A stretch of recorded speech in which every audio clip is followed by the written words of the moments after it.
Hey, welcome back everyone. Today we're going to be getting back into One Piece. I believe we're doing episode 722 and 723. I actually just finished up editing and uploading 720 and 721. Really enjoyed those two episodes. Love talking about what happened in those two episodes with Bellamy and the fight between Luffy and Doflamingo starting.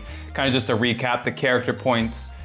We gave MVP and best moment to Bellamy and the conclusion of his awesome character arc, really unique character arc. I love the writing in that. Check out the analysis if you want to see more of my thoughts on that character arc, but definitely one of my favorite moments of the whole arc so far. And then we gave funniest moment to Zoro and Mihawk's interaction with around the Cloud Haki and his training, and Mihawk being like, yeah, you can't drink until you mastered this. Very good motivation for Zoro. I hope you're all having a really good day today. I hope you're excited to watch some One Piece with me. I know I'm excited to watch One Piece with y'all. It's been so fun kind of starting to get into this community, and especially around this time and with the Dressrosa arc. I mean, it's been such an epic arc, and I appreciate y'all spending your time with me. It means a lot. With that being said, let's go ahead and get right into this reaction. Let's do this, baby. Damn, I'd be freaking out if this bird kid just shrinking in on me. That'd be such a miserable way to go. Just slowly seeing your death approach you.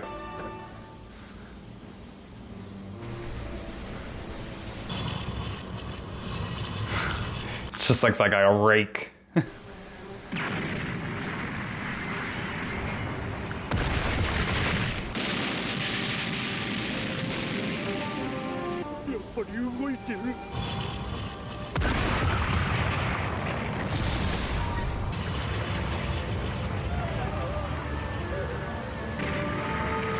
Yeah, this is gonna destroy the whole city. If it wasn't destroyed enough already, man.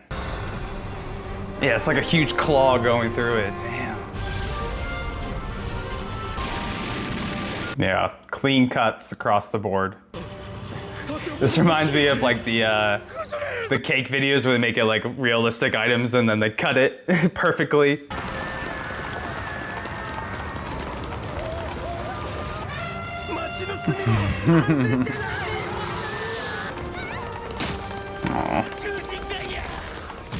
Yeah, everyone's gonna end up in the same centralized spot.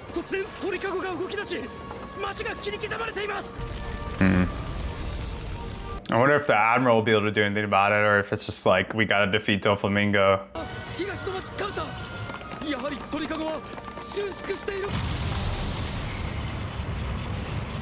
Jeez. Yeah, I guess they're probably gonna end up where Riku is, or I guess where Doflamingo is, I'm not sure.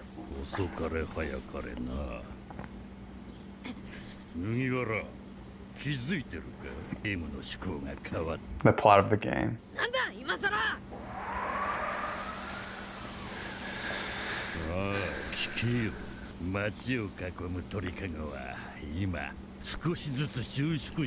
Pure evil, man.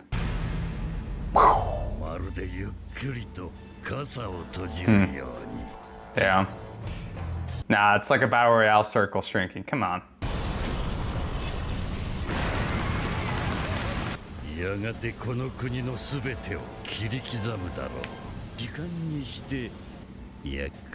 An hour. Okay. So we literally have a clock now. Damn,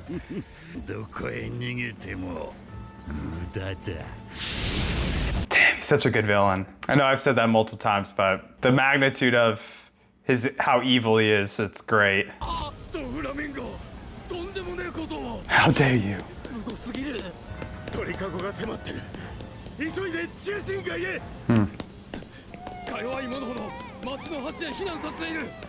Yeah, Navy's got their work cut out for them now.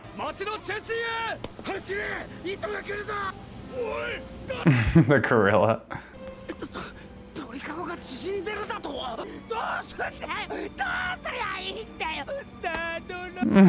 Zoro. Classic Usopp, dude.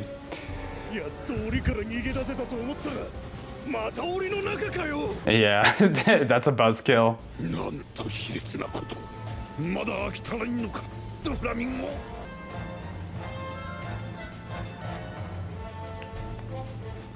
I feel like the fairies could just sneak in between. They're like, peace out. Thanks for helping us. Yeah, everyone really dislikes Doflamingo, that's for sure. Yeah, we need it. Indeed, certainly. That's when Luffy does best, man. He's clutch.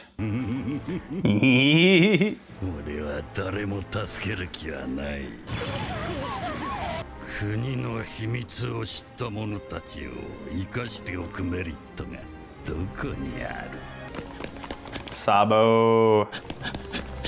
The beast. Yeah, he's just gonna erase them all, man. All the evidence.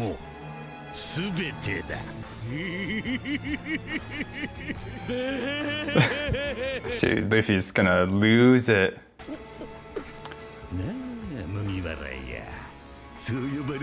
Straw hat, y'all. We still haven't gotten what Law said to him.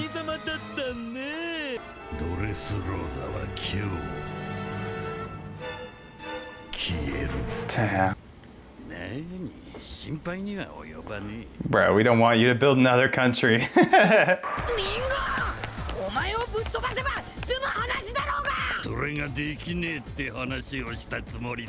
we go, come on.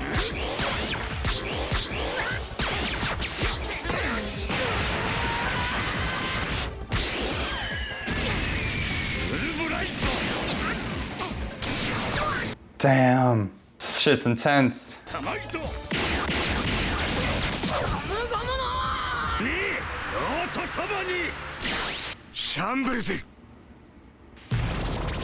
He's still going? Oh, let's fucking go.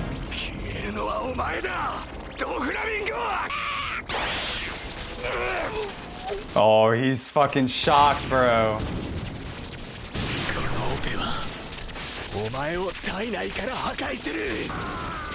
What's he doing?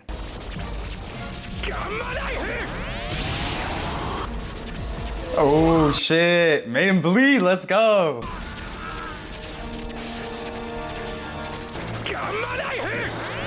Come on, Knifeful. Yeah, for real, that's my question. It must be something about the Appa fruit.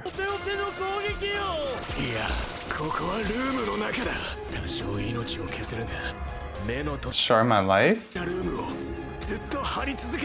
Oh.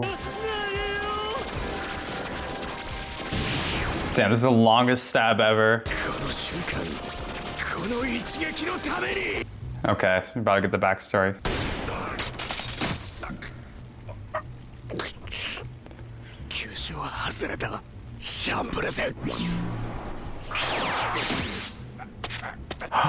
What? Holy shit. So he can like switch himself out of clothes? That's so cool.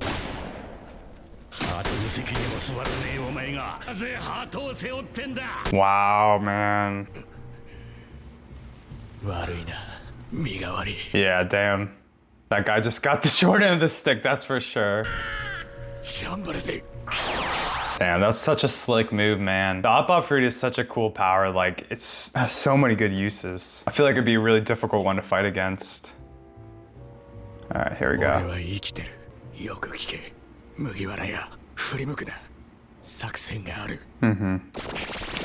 Just to do shambles once again. Man, the green of it looks so cool.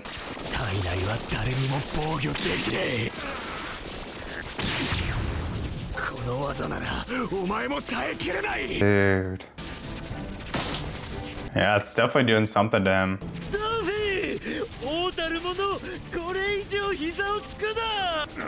Trying to hype him up. Oh.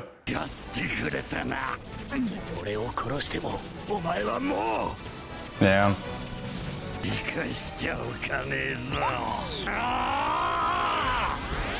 Oh, let's go. Come on. Let's fucking go, dude.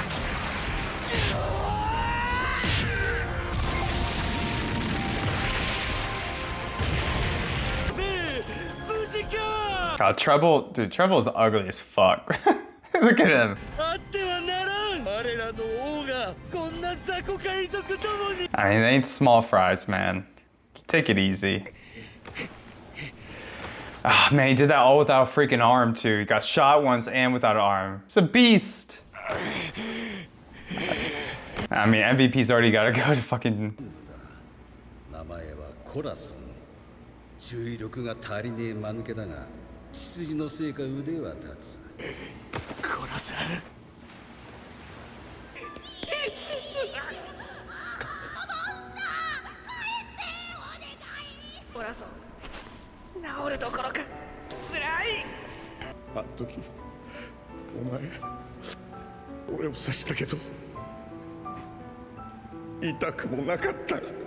Yeah, dude, this was so sad.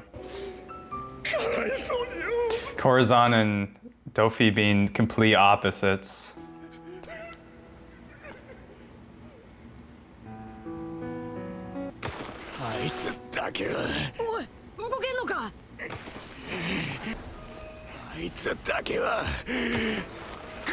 Dude, let Luffy handle this, man.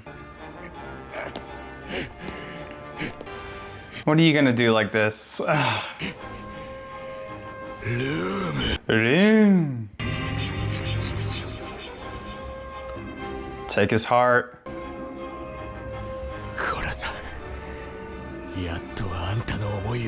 Yeah, stopping Dofi.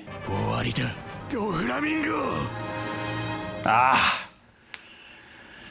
God damn it. The pacing on that. I needed it. Come on. All right. Let's see what Law's got up his sleeve here, man. I highly doubt he's going to be able to do, do the finishing blow. It's got to be Luffy.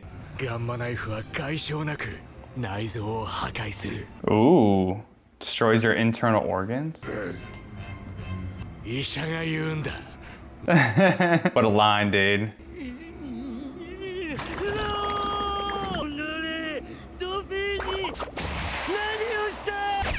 Get him, Luffy. Oh, yeah.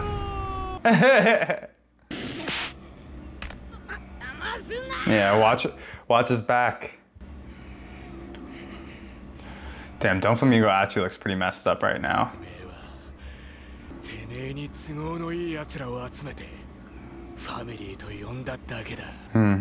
He's using them all.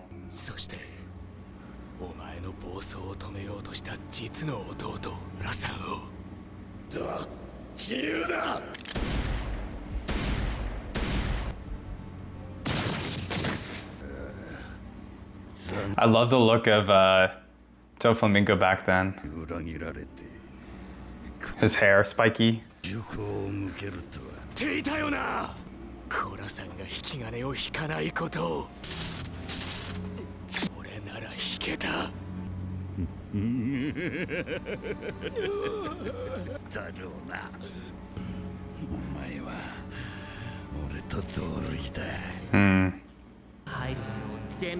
Yeah. He thought he was gonna be his right-hand man after all, right?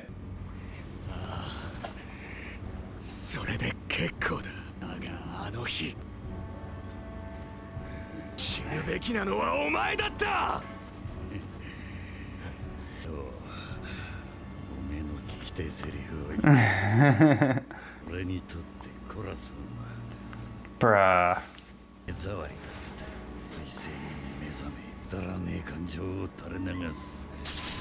Worthless feelings.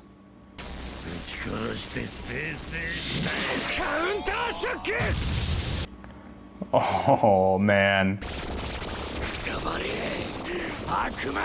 Demon indeed, dude. Demon indeed.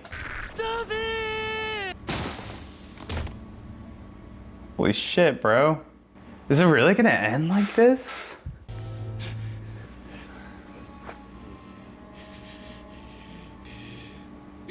Oh no, he's gonna pass out.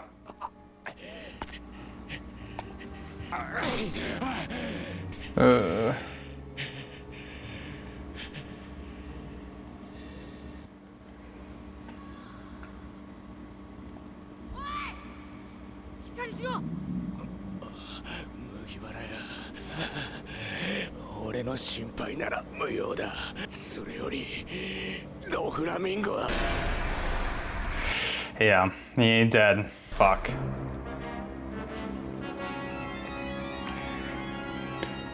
Now he looks huge.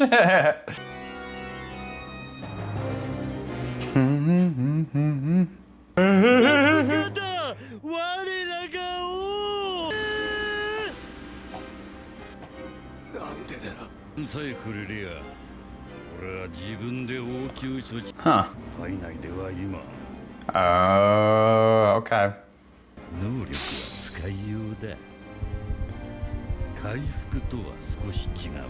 Yeah, I feel like it's... Damn, dude. Yeah, Doflamingo's power, he uses it so well. No, god damn it, dude.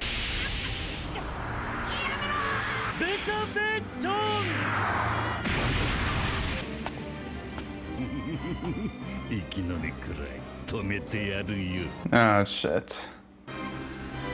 Bum, bum, bum.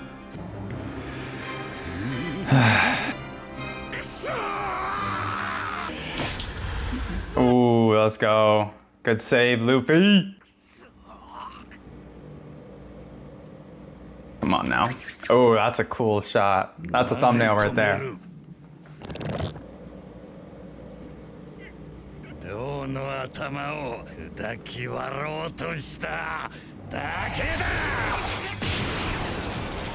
Okay, that's the thumbnail right there. Color of the Supreme King. Oh, is it Commander's Haki? Let's fucking go, dude. That's so cool.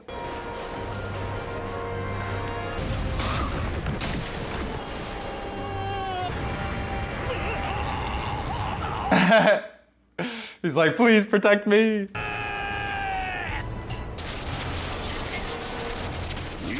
Dude.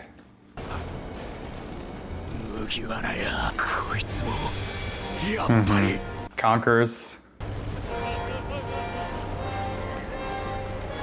Hey, this is the future king of the pirates, baby. Yeah, did we get backstory on how that any of them met?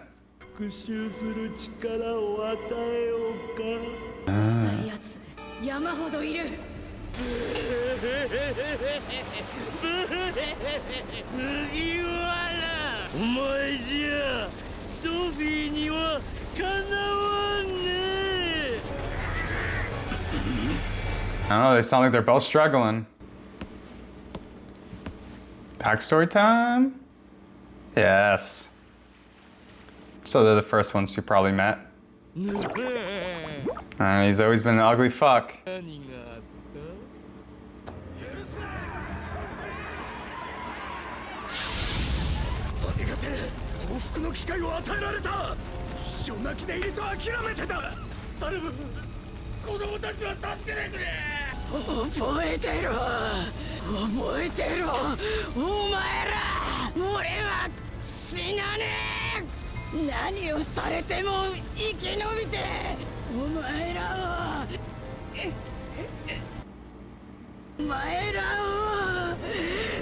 I don't remember if we saw this in the original scene with this or not.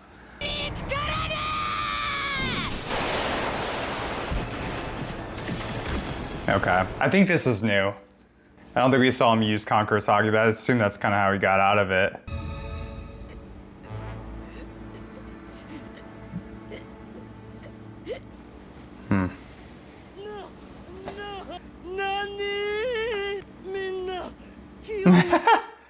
Man, he's known him that long?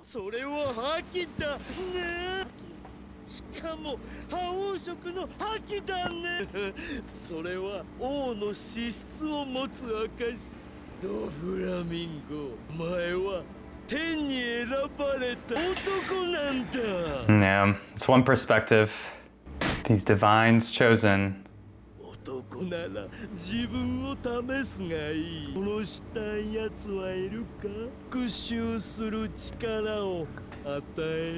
Damn, gives him a devil fruit right from the start. He's definitely destined to become a mass murderer with his backstory. I mean, he was kind of always just a piece of shit, but... Yeah, his dad.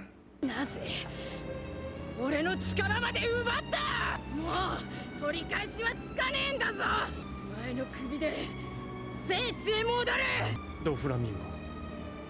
ロシなんて私が父親でごめんな。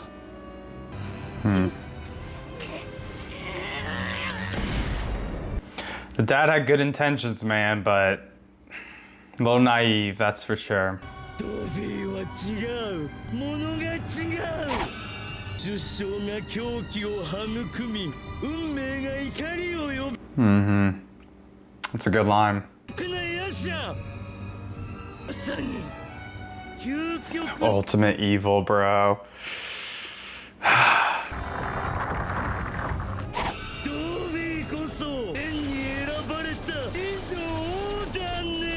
Battle of the Kings.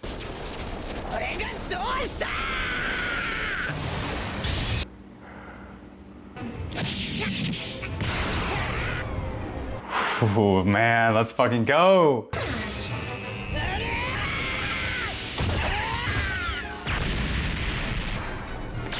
Man, One Piece fights are so great. Love the power system. Also, Haki with Gum Fruit just looks so cool.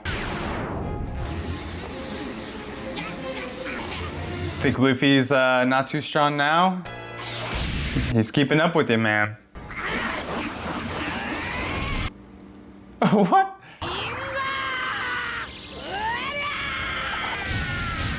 Oh, let's go. Yeah, those strings are gonna have to repair more.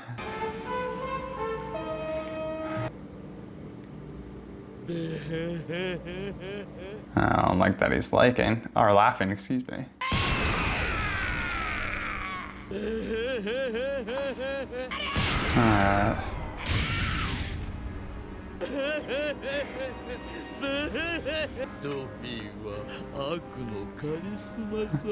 Charismatic. I don't want to call him charismatic.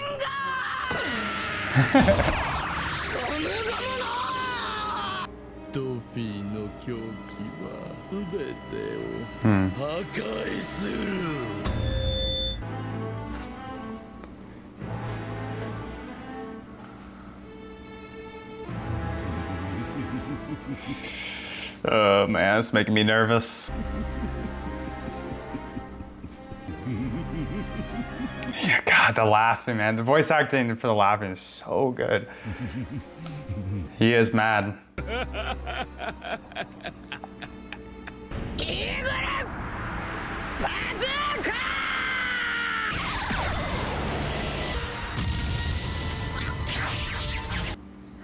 Dude. Oh shit, this is gonna be a big blow, isn't it?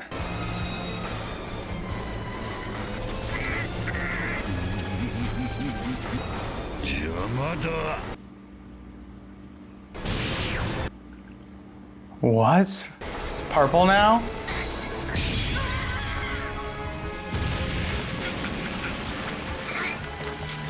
Yeah. Luffy's hasn't faced an opponent quite like this. At least 101. Obviously all the admirals are probably this strong too, right? But damn. Man, it is heating up. We are getting deep into it now, man. This is exciting. All right, y'all. It's the next day here. It's time for the review. Man, 722 and 723, action-packed episodes. We are really getting into the thick of the fight now between Law and Luffy and Doflamingo and Treble.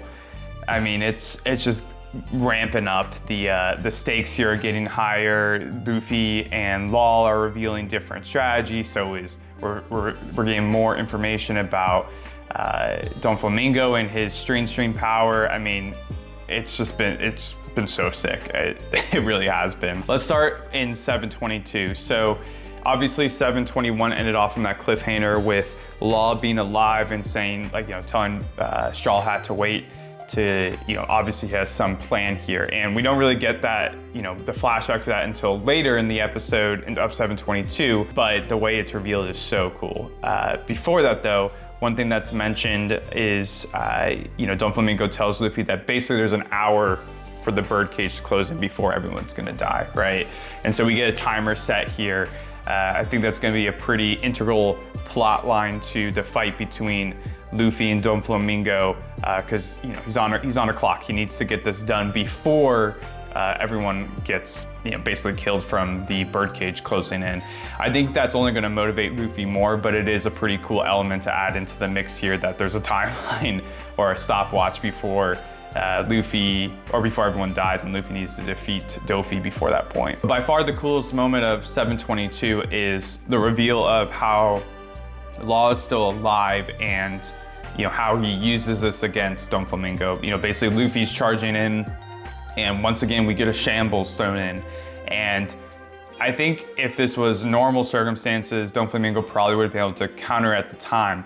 But he was so shocked by Law being alive, right? He just shot him like 8 times or whatever, and you can see in his face and the way he sounds in his voice, he's like, how are you alive? And Law uses a technique called Gamma Knife on Doflamingo. There's a green blade that he stabs with him. And I thought it was a pretty interesting move because how Law describes it is that it's an attack that attacks the inside of the body out basically, and it attacks the internal organs, which is obviously super potent.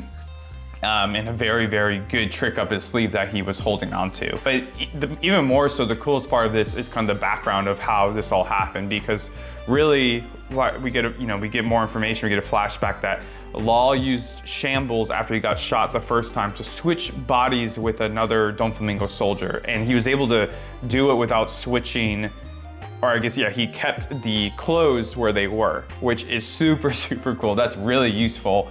And honestly, it's such a good way to use his power. I've said this before, but the Op fruit has to be one of like the most unique devil fruits. It has so many cool abilities. I'd imagine fighting someone with that power would be super hard to do.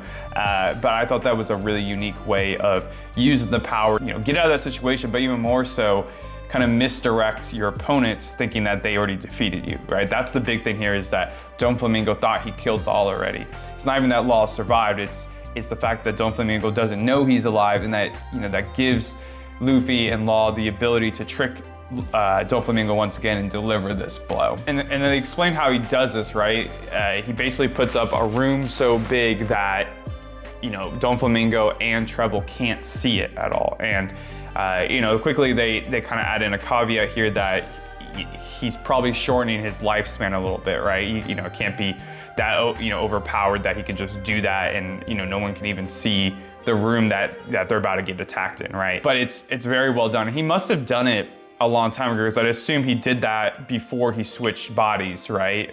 To save himself and to trick Doflamingo. He had to have done it then and was holding on to it for a very long time. And like we heard earlier in the arc, the Op fruit power is very energy draining. So for him to want to make a room this big, but also maintain it for that long of a period is very, very impressive. But obviously this allows Law to land a blow with the Gamma Knife on Doflamingo, and you see Doflamingo is taking damage from this. He spits out blood, you can see he's in pain.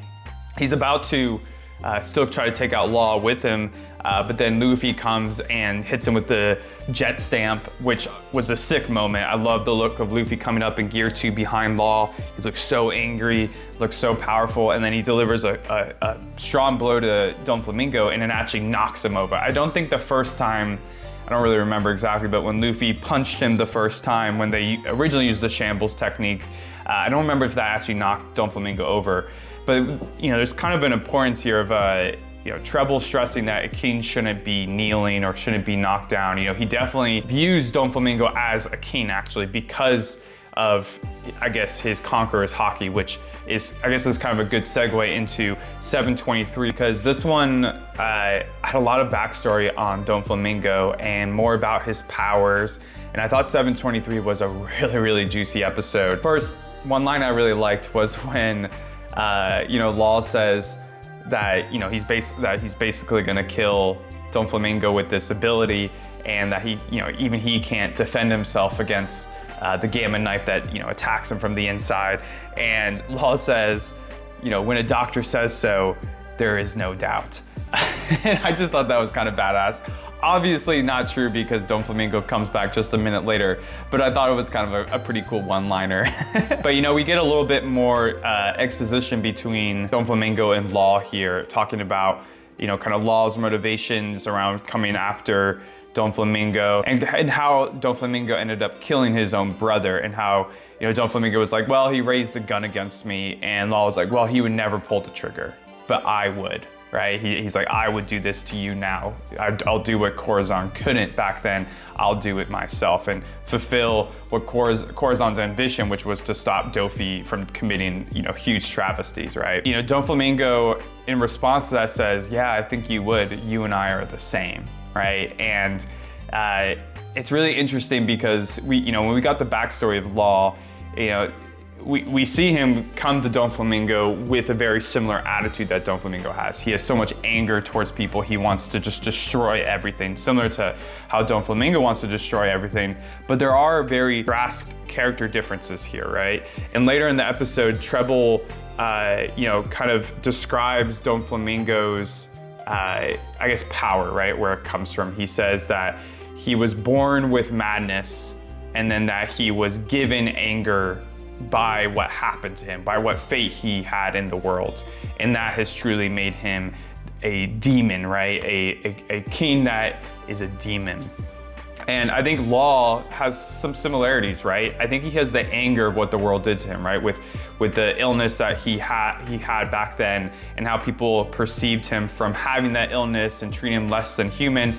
That built so much anger within him as a person, and he wanted to destroy the world. But I think the difference here is a couple things. One, I don't know if Law was really born with the madness that Doflamingo was, right? Like Corazon, kind of states, he's like, I don't know how Dofi came from my father and mother. They were so sweet and kind-hearted, and Dofi was kind of always born with this superiority complex, and kind of always had this somewhat of an evil within him. And I don't think Law was probably born with that, right? I think it's more about what happened to him. And even more so, I think the biggest difference is that Law had someone like Corazon to save him, right? To show him that people could still love him and care for him despite, the illness, and despite what happened to him. There are still good people out there, right? It's not that everyone is this way. It's just that he got, dealt a short stick here, and that he, was placed in these circumstances, and then there was people around him that treated him like trash. But not everyone's like that. He had people who loved him, like Corazon, who were able to save him, and save him from that anger that he had, right? Save him from leaning into that anger and destroying the world and himself. I kind of would like to look at it from Doflamingo's perspective too, comparing it to how Law was saved here, and how Doflamingo dealt with the anger that was placed on him by fate, right? His father put him in a situation where, the world looked on him so cruelly in return, right? And they were about to be, executed when they were hung up there, and obviously that's when Doflamingo's Haki is unlocked, right? And it ends up being Conqueror's Haki.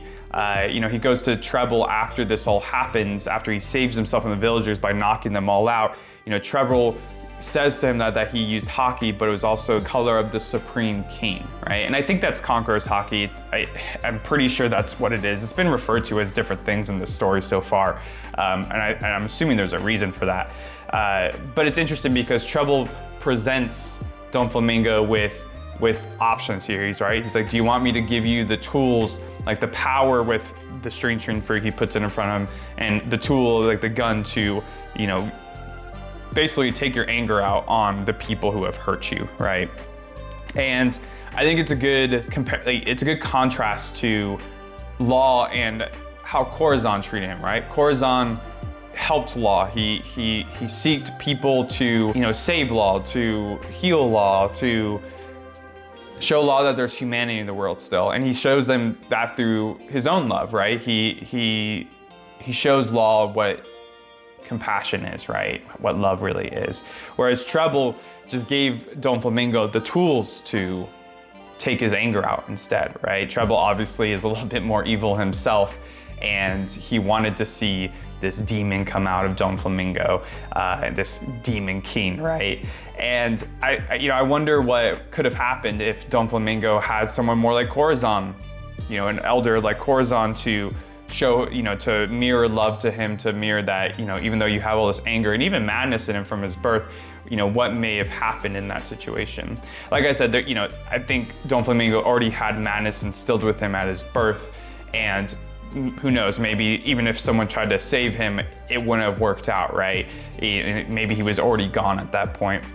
But it's very interesting that, kind of the contrast between these two characters. They have lots of similarities, but also they kind of had different paths where they ended up, one kind of with a redemption and the other leaning more into his evilness. Yeah, but it also always makes me interested thinking about that stuff, because it's always like the nature versus nurture debate, right? Where, if you think about like serial killers or people who are, genuinely have a lot of evil within them, a lot of times really awful things happen to them in their upbringing, right?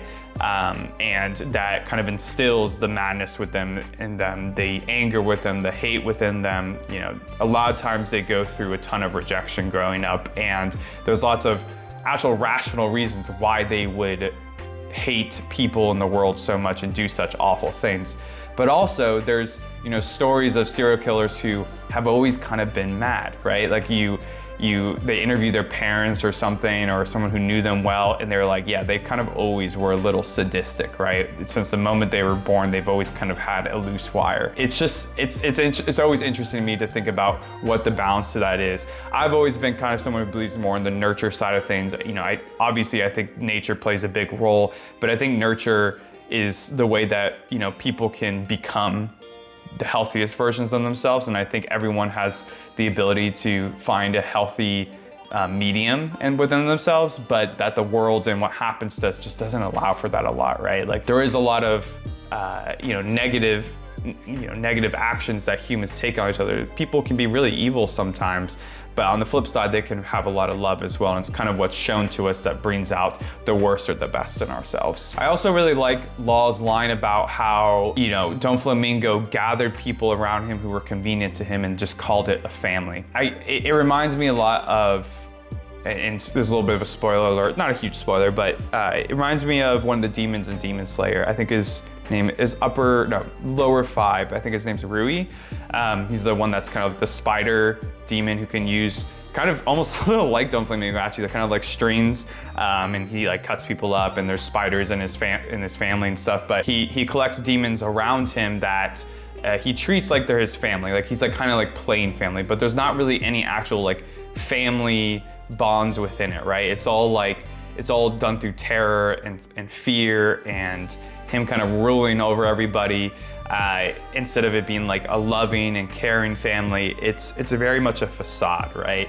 And Rui did this in Demon Slayer because he became a demon, and he ended up killing his parents because his parents were trying to kill him since he had eaten a human, right?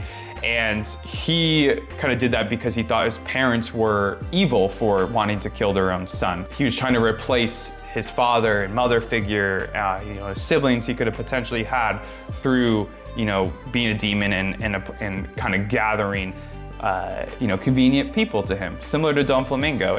It definitely reminded me a lot of that. I think there are some differences. Obviously, I think Doflamingo and his family are, Doflamingo doesn't seem to rule through fear to his direct subordinates, like through Treble and all of them. Like they all actually respect Dofi a lot.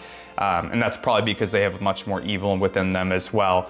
But I just thought it was a pretty interesting, it was pretty relatable seeing this kind of plot line for Doflamingo and Rui's as well, because they both killed Rui killed both their parents, but Doflamingo killed his father, right? Definitely some parallels there. But yeah, a couple other things that I really enjoyed in this episode was when Doflamingo came back, it's just how huge he is, and we get the classic soundtrack, the kind of the evil villain soundtrack of One Piece. I don't know what it's called, but I think the first time we ever heard it was when Crocodile appeared back in Alabasta arc, and we heard that theme quite a bit for him. But it's stuck through for a lot of the villains in the story, and it's one thing I really appreciate about One Piece, and at least the anime, is that you know, a lot of the soundtrack is reused often, right? And I think for some shows that can get a little annoying sometimes, that they don't have a very wide variety of a soundtrack. And One Piece definitely has a wide variety, but it's reused often. But the fact that it's so epic still in that moment, like it fits the theme of each moment so well. It's very, very well done. And I just wanted to call that out because, man, it definitely ups the feeling, ups the stakes of what the you know, what the characters are going through. We also get a little bit of information of how Doflamingo is actually still alive, right? Like if this gamma knife is, you know, destroying his organs from the inside, you know, we have to have some reason why he's still able to stand and fight. And it's because his string devil fruit power can repair his organs from the inside, which is very, very interesting. You know, one thing that Doflamingo does say is that it's a little different than recovery though. So I'm assuming we're gonna get more information on, you know, what the extent of the repair is, right? Like, is it kind of just holding them together? Can he actually truly ever recover from it? I mean, obviously he seems back to full strength at this point, but it's just really interesting because the word choice that was placed there definitely seems like there's going to be more to this to come. Maybe for Luffy to overcome Doflamingo, he's going to have to figure out what the extent of that healing really is. But I also like how Doflamingo says that how smartly you use your devil fruit power is important. And Doflamingo is a great example of that. I mean, his power on the surface doesn't seem like it'd be as powerful as a lot of different devil fruit powers, but he uses it in such creative ways. Birdcage, for example, is an insane way to use that power. The gun he shoots, you know, the web he uses to defend himself. Obviously this repairing himself, he has so many different uses for it. It's a very, very creative way to use the power. But it also makes me think of other devil fruit powers who are very creative with theirs and who end up being very strong, right? Law, I think Law's devil fruit, it obviously is kind of creative by nature, but he uses it in really, really creative ways. Once again, him saving himself with shambles and switching bodies with keeping the clothes on. That's a creative way to use his devil fruit, and he catches Doflamingo off guard and is able to deliver a very damaging blow to him, right? And you know, the same can be said for someone like Luffy, who the gum fruit power on surface doesn't really seem like it'd be very strong, but Luffy has used it in so many different ways, you know, just from various different attacks, but also from Gear 2 and Gear 3, you know, he's kind of used it in such creative ways that has made it much more powerful, right? And I also, it makes me think, you know, the fact that we're getting Doflamingo talking about that now, that's going to be a key element of how Luffy needs to defeat Doflamingo, right? Maybe Luffy will need to use his devil fruit powers in new ways that might be able to overcome Doflamingo, right? It's just interesting that we're getting, I guess, dialogue about that at this point. But yeah, I mean, the most epic moment of the whole episode by far was when Doflamingo was about to stomp on Law. Law's, you know, crying out in frustration, and Luffy blocks with his own foot. And then they kick again with Armament Haki, and the color of the Supreme Keen Haki just explodes, right? And you can see the power. Law gets pushed away. You can see it going throughout the whole Dressrosa and the skies and everything. Oh, such a cool frame. That frame, I mean, both frames. The frame of Luffy just blocking originally, and then the frame of blocking it again, but with all the colors coming out from it. So freaking cool. And you can see that they're very evenly matched, and Treble's surprised that Luffy can use it. You know, Law's like, oh, I knew he could use it, kind of thing. But yeah, it was just such a cool moment, and obviously kind of ends in a stalemate, right? They both get pushed across, and you know, they continue to fight, and Luffy's delivering a lot of blows on Doflamingo, but Treble is laughing in the background, and it's very ominous. You're like, shit, you know, there's much more to Doflamingo, isn't there? And there is. He all of a sudden he gets a little power boost. He's faster than Luffy all of a sudden, and he delivers a huge hit to Luffy that knocks him down. So there's obviously a lot more to this fight to come. You know, Treble believes in Doflamingo that he's the true king here, and that in comparison, you know, even though Luffy has Conqueror's Haki, that Doflamingo is the true king. And so we're gonna get a fight of kings here, really. We're gonna see who ends up on top, who's the true king. But it's so exciting to see. One more thing I did want to talk about too that I thought was interesting was the way that Treble reacted to finding out that Doflamingo had Conqueror's Haki, right? Just the description of the color of the Supreme King's Haki, right?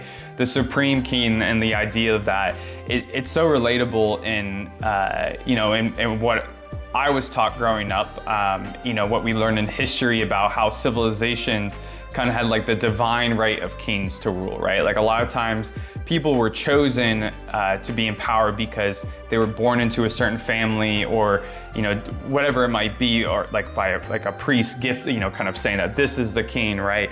It's that divine intervention kind of thing, the divine right to rule.